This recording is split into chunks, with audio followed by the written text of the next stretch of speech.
to change our lives. From that position, we are able, I think, to minister to our children better. Then Paul says, in the last of couple of verses here, in verse 16, he says, I urge you then to be imitators of me. So following from what we have said so far, now Paul says, therefore, he says to the church, be imitators of me. He says, I think he will say to us today, be models for your children.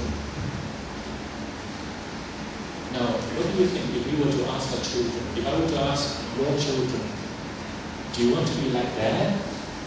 Do you want to be like mom? What do you think your child's answer would be? I've actually tried it. With some children. What do you think the answer would be? Are you kidding? Now we understand, of course, that there are children that don't have the means to really understand where we are coming from as parents, and we cannot put too much into their response in this way. But nevertheless, are there things in your life that your child looks up to you and says, I want to be like that? But let it be about things that are honoring of God. Let it not be that things that are apart from God, that our children look to. But here Paul reminds us, remember Paul has also said, Paul later on in chapter 11 verse 1 will say, be imitators of me as I imitate Christ. So ultimately the whole idea of having our children to imitate us is that they will imitate Christ. That they will become more and more Christ-like.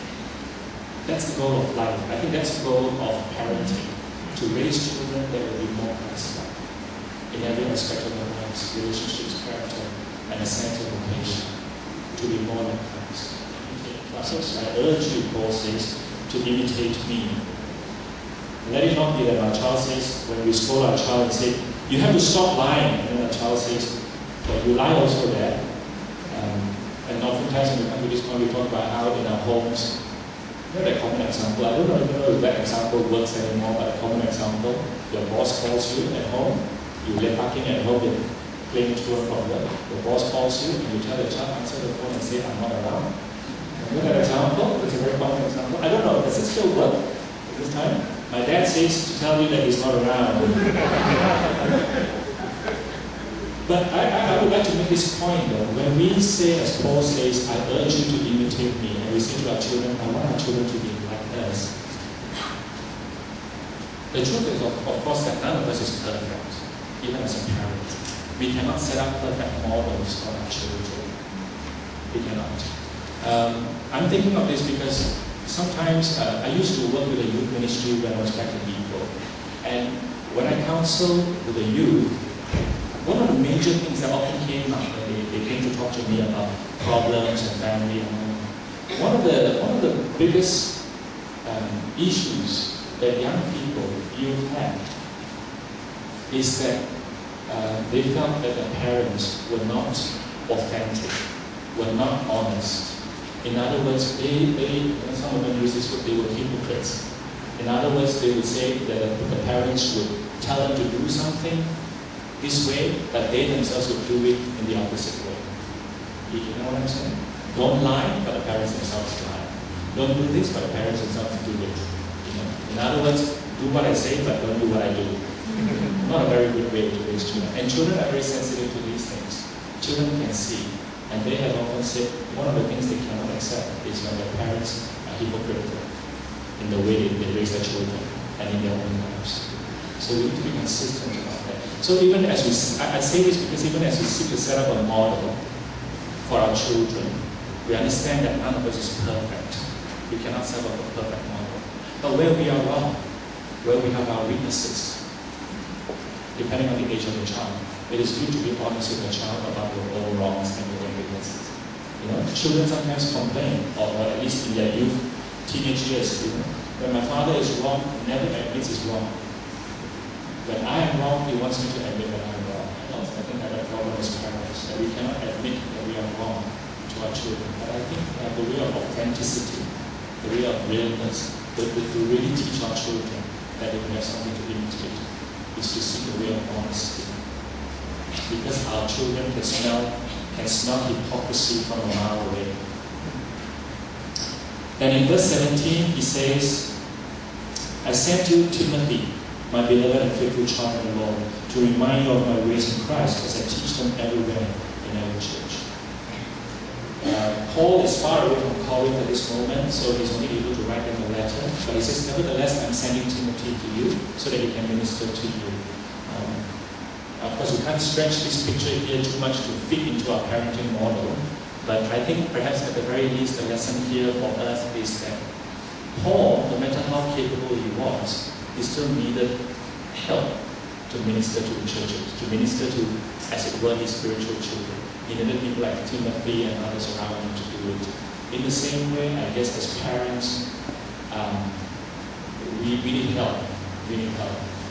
First of all, I think as parents, husband and wife, father and mother, we need to work together, just as Paul and Timothy work together. Now you may say, what's the big deal about working together? Surely their husband and wife, they work together. Father and mother, they work together. No! In many cases, I see father and mother working against one another in parenting. The mother disciplines in a certain way, the father steps in and says, cannot do that. You know, he ends up scolding the mother, rather than scolding the child. Have you seen that? You've seen that only in others' life. You don't do it yourself. You know? So it happens very often. Husband and wife, mother and mother, you need to work together. It doesn't mean that you're always going to share the same vision. You don't, because you're two different people. But even in your disagreements, as much as possible, don't fight over it in front of the child. When one party is trying to correct the child, and the husband or wife comes in and says, goes against the spouse, as if almost taking up the side of the child, it's going to be very difficult for the child to learn. And if you have a difference, sort it out in private. And then the next time around, act consistent to that, what you have sorted out. But don't do it in front of the child. Especially when the child is young, the child is seeking for cues from the parents, what is right, what is wrong, what to do, what is not to do. But if he has two parents who are both telling him different opposite things, which cue is he going to take it from?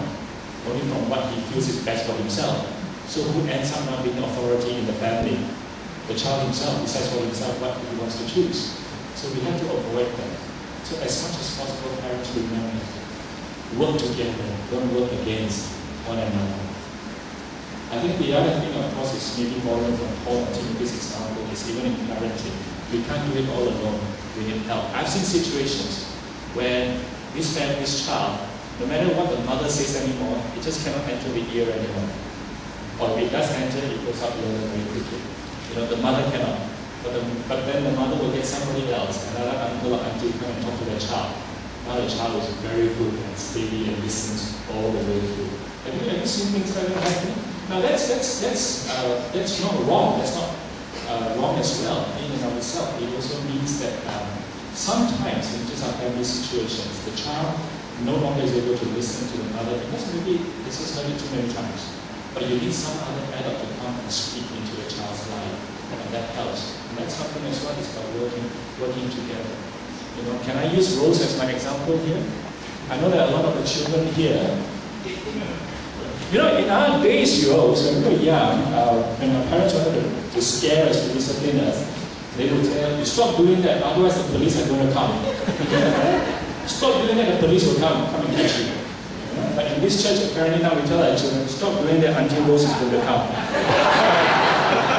When I first came, I heard it so much, I started to be scared of Auntie Rose myself. But it's helpful. And it's about us being, now in a church setting, it's about us seeing that we are all brothers and sisters trying to raise children. You know, in the same way then, and I know that this is something that happens in churches because I've seen it happen in churches as well, churches where I came from, that sometimes when one brother or sister, adult, disciplines the child of another adult, it creates a conflict. Because the father or the mother of the child is upset that the other adult disciplines the child. But I think we have to look beyond that and see that if it's done for the good of the child, out of love for the child, I would welcome any other adult who has some input into my child's life to help. So I think Paul here gives us a good example. He doesn't work alone, he works with Timothy. In the church, even in our parenting, we don't work alone. We see how we can seek help from one another to work together, to to raise our children together. My last point here is in verses 18 and 19. Paul says, now here of course is referring to the Corinthian church in verse 18. Some are arrogant as though I were not coming to you. You see, there was this problem of pride in the church in Corinth. And so Paul was saying, well, some of you have become very arrogant, very prideful. But I will come, he says in verse 19, but I will come to you soon, if the Lord wills, and I will find out the talk of these arrogant people and their power. Here again, I don't want to stretch the point too long because Paul was also speaking about a slightly different thing. But when he says, I will come to you, I'm just reminded that Paul says, not only will I send Timothy to you, but when I can, I myself will be coming to you to be involved in your lives. And that just reminds us as parents that we need ourselves to be involved in our children's lives. I think we all know that we need to be involved. We don't delegate that duty or that responsibility to some other people to look up, to bring up our children. But we need ourselves to be involved in our children's lives. Paul says, I will come to you. You know, one of the major modern myths in parenting today, because people are so busy, especially husbands, especially fathers, because they have to bring home the bacon, so to speak. They have to go out and make money for the family. People are so busy today that there is this idea that it's okay if you don't spend a lot of time with your children, but at least spend quality time. Have you heard of that? I know that I don't spend a lot of quantity time with my children, but at least I spend quality time. I tell you that is a myth. Your children not only look for quality time, as if somehow you have done everything that you need to do and then you set aside a small portion and now let's spend quality time. No, your children need also your quantity time because they need that time to know you, for you to know them. And it comes from sharing time together. So that is never ever say, oh, so long as I have quality time with my children, it's fine. I don't need to have quantity time. Let us have both, quantity and quality. The Lord God has put in our hands not many things that we have direct control over. But if there is one thing that we have the most direct control over and the biggest responsibility over is the raising up of our life. And that's where our children are. They are lives that we have been put in direct responsibility over. So we need to take priority. So, therefore, in ending, I want to just remind you our focus in this church, in this season, is about strengthening our families in Christ. And we've had Sundays after Sundays on this theme to focus on the family. But I just end with this last point. Focus on the family is something we're very familiar with, and it's good to focus on the family. It's what we're seeking to do. But ultimately, not just focus on the family, but have a focus for your family. Will you take that in? Not only focus on your family, but have a focus for your family. What is the focus for your family? Is it knowing Christ? Let that be the focus. The exams are important. Their health, their safety, everything else is important. But let it be that the most important thing in your children's lives, so long as you have input in their lives as parents, as fathers and mothers, is that they have a focus. And that focus is a focus for the family. And that focus is knowing Jesus Christ. That they know Him more and more above everything else. Let us pray. I don't know if you're familiar with this song. It's called Cats in the Cradle. Joel, are you familiar with it? 1970s? 1970s, we were in a time when it's pop rock, you had long hair and all that. Anyone of you familiar with the song Cats in the Cradle by Harry Chapman? No? Okay. It was one of the largest hits of 1974. And Harry Chapman, after writing this song some years later, he died at a very young age, just 39, in a car accident. The song is called Cats in the Cradle. The title Cats in the Cradle refers to some nursery rhymes, children's rhymes. And in the chorus of the song, he's going to sort of use a few words from nursery rhymes. But the theme of the song is this. He tells a story in this song. He says about his father, whose son has just been born. And he talks about his son having just been born and so on.